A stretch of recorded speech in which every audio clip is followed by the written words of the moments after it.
niya eh. Pero doon natin yan. Tulog.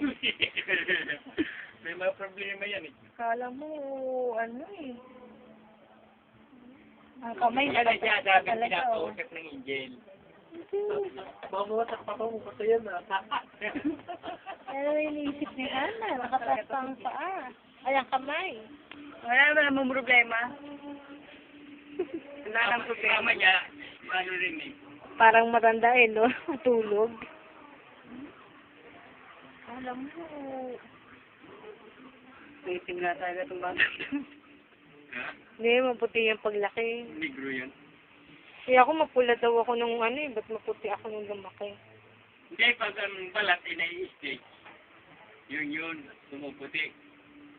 Lalo nga akong pumuti nung tumaba ako eh.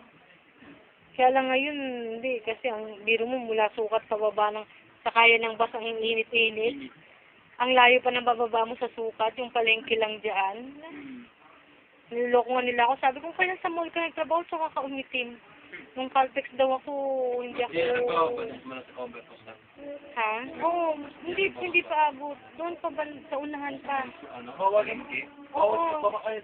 Sa may palengke, tapos hanggang tawid mo sa kabila.